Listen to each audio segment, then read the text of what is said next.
বিশালগড় বিধানসভা কেন্দ্রের রতননগর বর্মনটিলা থেকে নেহাল চন্দ্রনগর যাবার বেহাল রাস্তার সংস্কার নেই।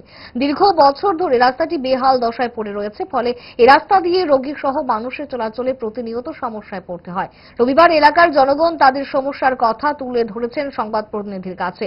এলাকার মানুষ তাদের যাতায়াতের একমাত্র রাস্তাটিকে সংস্কারের জন্য বারবার বিধায়কের নিকট দাবি জানিয়ে আসছে, কিন্তু কোনো এক অজ্ঞাত কারণে রাস্তাটির সংস্কার কাজে হাত দেওয়া হচ্ছে না। বৃষ্টির দিনে চলাফেরা করতে সমস্যার মধ্যে পড়তে হচ্ছে এলাকার জনগণকে। বিশেষ করে এই বেহাল রাস্তাটি দিয়ে জরুরি পরিষেবার গ্রামে ফায়ার সার্ভিস, অ্যাম্বুলেন্স সহ ছোট গাড়ি পর্যন্ত প্রবেশ করতে পারছে না।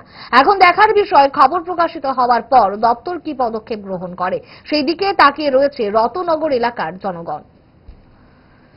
নমস্কার, এটা বর্মনটিলা রতননগর।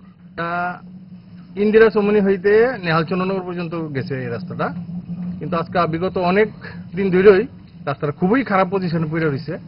কিন্তু সংস্কার করার কথা ছিল, কিন্তু কথা সংস্কার হয়েছে না। আমাদের মাননীয় এমএলএ মহোদয় এনে বললো যে রাস্তাটা মেরামত হইব, কিন্তু হইব করে কিন্তু আজ অব্দি হইতেছে না রাস্তাটা। মানে আমি জানি না মাননীয় এমএলএ সাহেব কি করতেছে, আমি দাদা কতটুকু আগাইব আমি জানি না। যদি হয় তাহলে আমি এই দিক দিয়া অনেক রুগী এবং গাড়ি অনেকেই যাইতেছে, কিন্তু খুবই কষ্টকর ভাবে চলতেছি আমরা।